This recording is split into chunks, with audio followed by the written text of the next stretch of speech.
morning, everybody. So today I want you to imagine a young child, maybe, I don't know, 4 or 5, coming to you and saying that they have a tummy ache. What is your initial reaction? You know, first you do a quick visual check, don't you? Make sure the child's okay. Then you say, oh, shame, you know, where does it hurt? And they go, oh, it hurts here. And then you, I don't know, maybe you check what they've eaten. Maybe you check their temperature to see if they've got a fever at all. And then you ask, oh, would some ice cream help? And they go, oh, yes.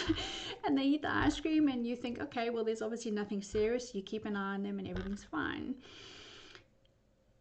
The reason I'm asking you to picture this is because the child is coming to you with a vague idea that their tummy is sore. All they know is that they have a pain somewhere in their tummy.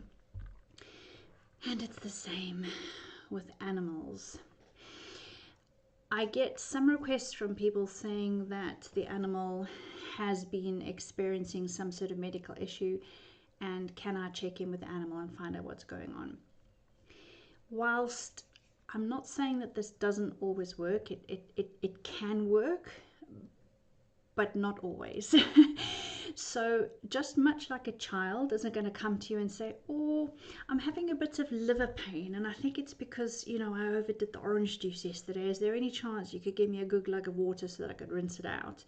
They're not going to come to you and say, you know what, my pancreas is feeling a little bit achy and I think it's because I ate all that sugar yesterday. You know, please make sure I don't eat a lot of sugar today.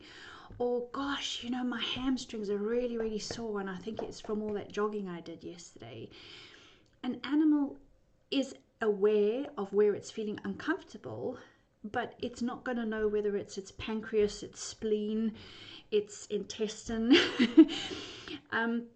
So I don't like to take on those questions because I would much rather you take your animal to a vet. What I can do, which is helpful before you take the animal to the vet, is isolate where the problem is and perhaps what sensation the animal's feeling, because that might help when you take the animal to the vet. So I can say, okay, it's at the base of the spine, just above the bottom, for instance. So not on the tail, and it's feeling like a prickling sensation.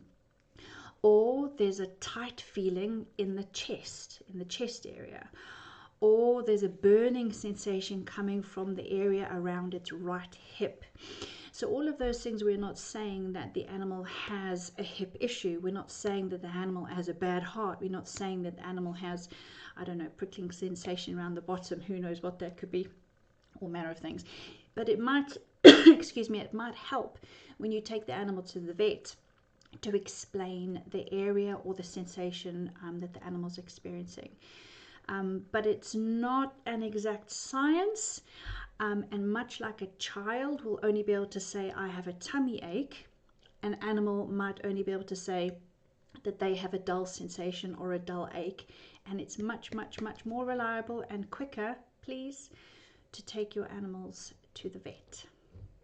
See you in the next video. Bye for now.